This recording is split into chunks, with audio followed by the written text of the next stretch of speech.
Bismillahirrahmanirrahim. Assalamualaikum warahmatullahi wabarakatuh. Innal hamdalillah nahmaduhu wa nasta'inuhu wa nastaghfiruh wa na'udzu billahi min sururi anfusina wa min sayyiati a'malina. May yahdihillahu fala mudhillalah wa may yudlil fala hadiyalah. Asyhadu an la ilaha illallah wahdahu la syarikalah wa ashhadu anna Muhammadan abduhu wa rasuluh. Allahumma shalli ala Muhammad wa ala alihi wa sahbihi ajmain. Ma'asyiral muslimin wal muslimat rahimakumullah. Kita ketemu lagi dalam acara menyambut Ramadan, dan tema pada kesempatan adalah Ramadan dan kepedulian sosial. Merujuk kepada surat yang ke-9 At-Taubah ayat 75 dan 76. Dalam ayat tersebut ada sebuah janji manusia di hadapan Allah Subhanahu wa taala. Ayatnya berbunyi, A'udzu billahi minasyaitonir rajim. Wa minhum man ahadallah in atau min fadlihi lanasaddaqona wa lanakuna minas sholihin. Falamma atau min fadlihi bahilu wa tawalau wa hum mu'ridun. Artinya, dan di antara mereka manusia ada yang berjanji kepada Allah, seandainya saya diberikan karunia yang banyak, diberikan harta yang banyak, saya akan jadi orang yang bersedekah dan menjadi orang yang soleh. Tapi kata Allah, walamma atau min fadlihi, begitu diberikan kekayaan yang banyak, bahilu, dia kikir, watawalau, dia berpaling, wahum mu'ridun, bahkan menentang aturan Allah Subhanahu wa taala. Ma'asyiral muslimin rahimakumullah. Ayat ini kalau lihat asbab nuzulnya, ada kaitan dengan seorang sahabat yang pernah berjanji kepada Allah di saat dia susah, di saat dia miskin. Itulah namanya Sa'labah. Sa'labah adalah dia seorang yang hidupnya susah sekali. Saking susahnya, punya sarung pun hanya punya satu, dipakai berdua sama istrinya, sering gantian. Saat itulah minta pada Nabi, Rasulullah, doakan saya. Kalau saya didoakan jadi orang kaya, akan membela engkau dalam perjuangan. Maka untuk jadi orang kaya tidak cukup doa.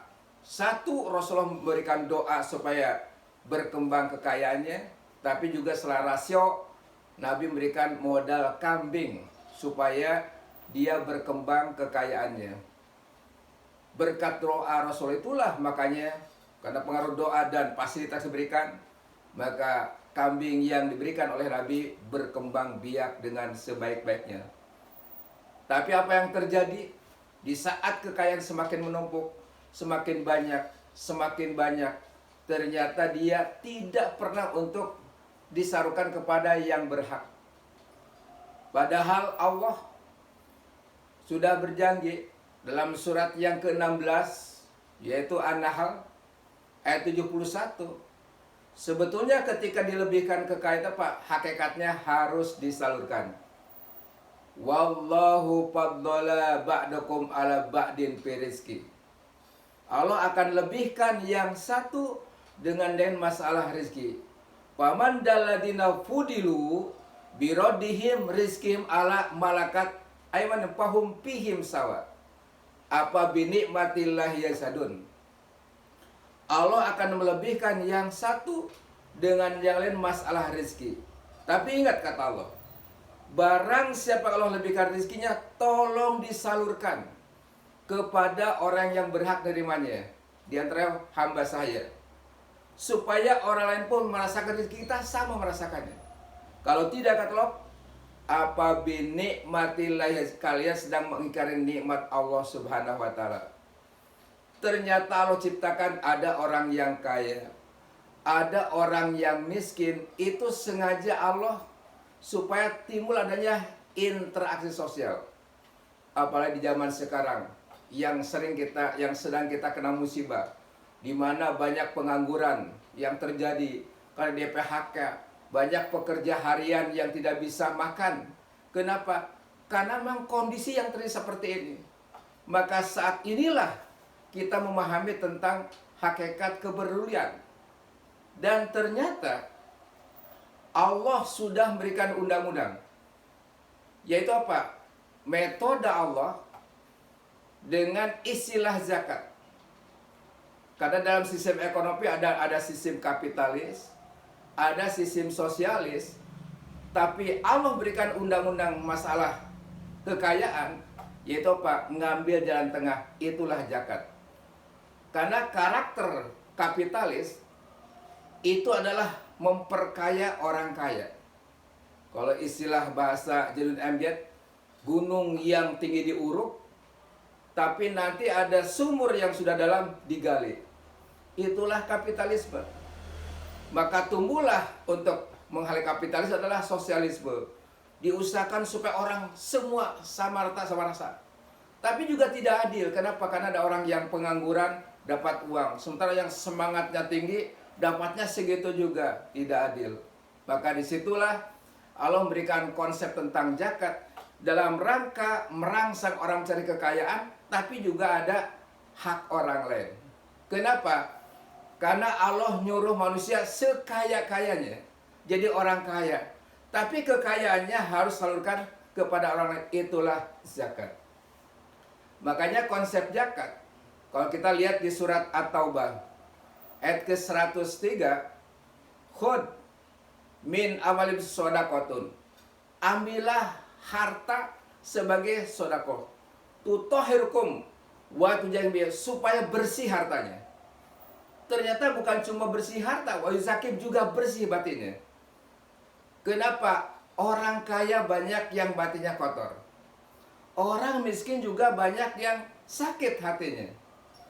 Orang kaya termasuk hatinya sakit adalah karena pelit, sombong dengan kekayaannya. Tapi orang miskin jadi hatinya sakit, kenapa? Iri, dengki kepada orang kaya. Maka situlah sebetulnya fungsi zakat, sedang menjembatani supaya Pak, tidak ada orang kaya yang sombong, yang pelit, tidak ada orang miskin yang iri. Maka Allah sangat mengancam sekali orang-orang yang bakhil dalam masalah kekayaannya.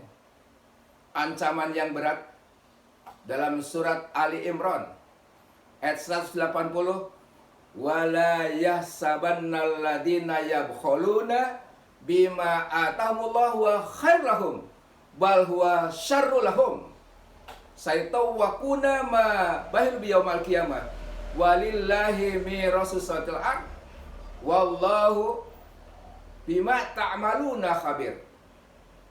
Hei orang-orang yang kikir, kata Allah, hei orang-orang yang pelit, jangan beranggapan ketika kalian kikir jadi orang baik, itu sangat buruk, kata Allah.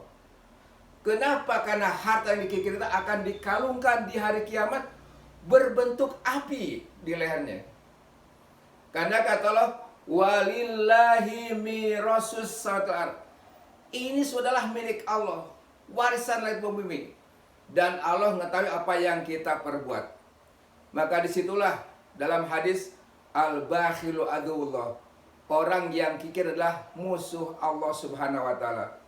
Kenapa? Karena ketika orang kaya kikir, maka ada hak orang lain tidak kebagian.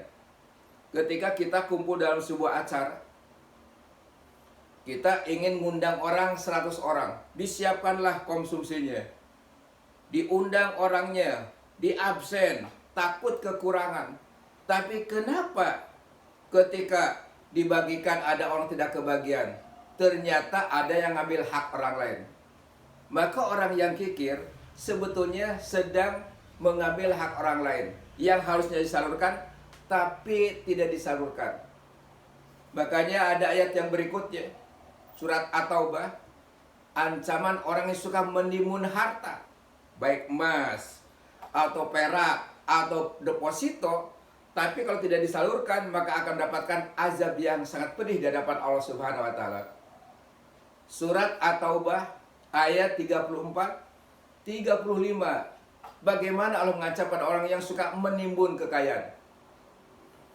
Walladzina yaknizuna adh-dhahaba wal fiddata wala yunfikunaha fi sabilillah fabashshirhum bi'adzabin alim. Orang-orang yang suka menimbun harta, baik emas atau perak, tapi tidak ada infak jalan Allah, maka kata Allah Pak, fabashshirhum bi'adzabin alim. Gembirakanlah dengan siksa yang pedih. Apa ya Allah siksanya? Yauma tuhma 'alaiha fi nari jahannam. Pada hari nanti akan dipanaskan harta di neraka jahanam. Batukwa biha junubuhum, akan diistrikakan kepada keningnya, waduhuruhum, kepada punggungnya. Bima kan yaknijun, dari seluruh yang disembunyikan atau dikumpulkan. Maka kata Allah, rasakanlah akibat menimbun harta. Ternyata fitrahnya harta adalah kalmai. Harta itu fitrahnya seperti air itu mengalir. Pasti mencari daerah yang rendah. Maka ketika dicoba kita di benteng, itu pasti air akan meluap, pasti akan jatuh. Bahkan ketika di benteng bisa jebol. Kenapa? Karena fitrahnya harus mengalir. Maka ketika ada orang kaya nggak zakat, nggak infak ke sedekah, silahkan. Tapi ingat, kekayaannya pasti akan ngalir. Dengan cara apa? Ditipu orang, kehilangan, selalu rugi dalam ngurus kekayaan. Kenapa? Atau kadang yang tidak jelas, harus tiba-tiba jadi sebuah penyakit. Ternyata hanya menghabiskan zakatnya lewat sakitnya. Maka disitulah dalam hadis Nabi ada pola yang menarik. Bagaimana cara mengatur harta? Kata Nabi, tu'khadu min agniyaihim wa turadu ila fuqarihim. Ambillah dari orang kaya, serahkan kepada orang miskin. Kenapa? Karena seluruh kekayaan itu adalah milik orang banyak. Sebagaimana disebutkan dalam surat ke-59 Al-Hasan, ma'afallahu wa rasul. Seluruh harta disebut pa'i yang dari Allah atau dari ahlul qura, hasil dari sebuah negeri ada apa? Lillah, milik Allah. Wali rasul, milik rasul. Walidil kurba, milik kerabat. Wal yatama, milik anak yatim. Wal masakin, milik orang miskin. Kaila takuna dulatam bainal adan. Jangan sampai kekayaan itu hanya numpuk di orang kaya saja. Pama atau rasul pahuduhu. Maka yang Allah berikan dari Rasul ambillah, tapi yang dilarang adalah tinggalkanlah. Ternyata sebetulnya Allah sudah bikin program. Ada orang kaya dalam siapa? Supaya timbul adanya interaksi sosial. Kenapa? Karena Bapak Ibu sekalian, kalau kita hidup kaya semua repot. Tapi kalau kita juga miskin semua repot. Kenapa ada orang kaya? Ada orang supaya saling membutuhkan. Ada seseorang kaya, tidak dekat dengan masyarakat, tidak zakat, maka rumahnya sering tidak aman. Kenapa? Karena ketika zakat nggak dikeluarkan, ada hak orang lain, ada orang yang punya niat untuk ngambil itu. Bisa lihat contoh, ada orang yang dermawan, soleh, kemudian zakat merata, begitu datang akan maling masuk ke rumah itu, sudah ditangkap. Oleh siapa? Oleh orang miskin. Kenapa? Karena orang miskin tidak tega dengan orang kaya, karena dia dapat haknya. Dijaga oleh orang miskin. Tapi coba orang kaya yang sombong, tidak peduli, tidak zakat. Begitu ada maling malah ditunjukin orang miskin. Kenapa? Karena dia merasa tidak kebahagiaan. Ternyata hari ini adalah butuh konglomerat yang dermawan. Butuh aparat yang dermawan. Kenapa? Karena zaman Nabi terjadi. Orang kaya yang terkait zaman Nabi adalah Utsman bin Affan. Itulah konglomerat. Jadi seluruh barang selalu datang kepada Utsman bin Affan. Maka di musim pacaklik, maka tidak lagi barang kecuali yang turun pada Utsman bin Affan berbentuk gandum, makanan pokok. Maka para agen bertanya Utsman, berapa ton barang engkau bawa dari Yaman? Akan saya beli dengan harga 3 lipat harga. Datang lagi, saya beli 4 kali harga yang kau beli. Satu lagi 5 kali harga. Gimana kata Utsman? Sayang Anda datang terlambat. Kenapa? barang saya ini sudah diborong. Berapa? 10 kali harga. Semua agen kaget siapa orangnya. Sampai berani 10 kali harga. Kata Utsman, yang beli harta adalah Allah Subhanahu wa taala. Dia ngambil surat Al-An'am ayat 60, man ja'a bil hasanati falahu asyru amsalihha. Saya berbuat kebaikan, Allah lipatkan 10 kali lipat. Kata Utsman, Anda ngasih 5 kali lipat harganya, tapi akan Anda nyiksa rakyat. Kenapa? Pasti barang akan disimpan di gudang, diumpetin, di saat mahal Anda jual. Kenapa? Hanya dari keuntungan saja. Tapi saya dapat dari Allah 10 kali harga, rakyat akan makan. Kenapa? Besok akan saya bagikan seluruhnya. Dibagikan seluruhnya. Hari ini butuh konglomerat, butuh para orang kaya. Saatnya sekarang untuk peduli seperti ini. Kenapa? Karena mereka ini kalau nggak ada orang miskin, nggak bisa berjalan. Dan kalau tidak dikeluarkan kekayaannya, Pak, akan timbullah hilang kekayaannya, Pak, lewat orang yang ingin menjara, ingin mencuri, ingin mengambil hartanya. Tapi kita salurkan, insya Allah akan aman. Yang kedua adalah contoh seorang aparat, panglima perang, yaitu adalah Ali bin Abi Thalib. Pernah hidupnya secara keluarga kesusahan. Kenapa? Suami nggak bisa nyari rezeki, susah kondisinya. Maka ternyata, Pak, kata Fatimah sebagai istri yang soleh dan cerdas, Ali, kalau engkau bisa nyari rezeki susah, udahlah aku yang pergi ke kampung, akan cari ada enggak yang bisa dikerjakan supaya kita makan. Kenapa? Kita karena 2 hari sudah tidak makan, anak nggak makan, istri nggak ada makan. Maka pergilah Fatimah ke kampung mencari kerjaan. Lihat apa? Dapatlah kerjaan hanya sifatnya memintal benang. Dengan memintal benang itu hanya dapat untuk paling 2 gepok roti. Kalau dibelikan, dibelanjakan. Itu datang ke rumah, Fatimah bahagia. Ya Ali, saya alhamdulillah dapat uang, dikasih orang kerjaan. Inilah uangnya. Tolong engkau belanjakan ke pasar. Kenapa?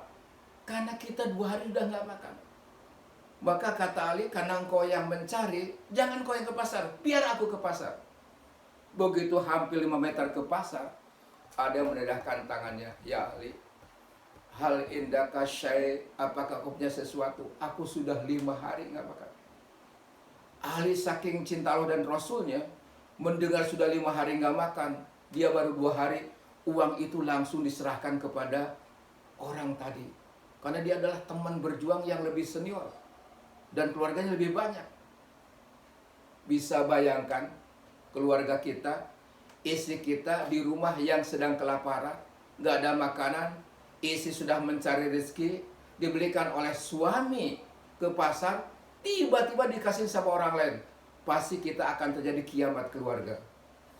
Tapi karena Ali itu orangnya imannya kuat, istrinya imannya kuat, anak yang imannya kuat, kata Fatimah bertanya hanya dengan nada yang datar, ya Ali, apa yang terjadi? Bukankah aku titipkan uang, belanja ke pasar, beli roti, kita sudah tidak makan 2 hari.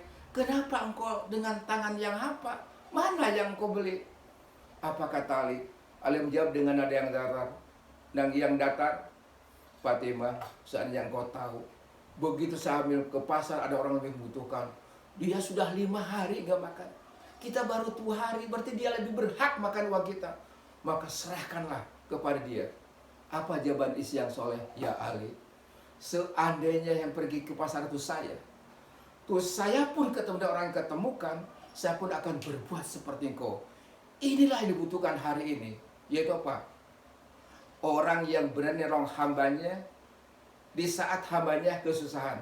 Maka kata Nabi, Innallaha anul abdi, Allah akan nolong hambanya, maka abdu sepanjang hambanya, atau apa? Anu ahi menolong saudaranya.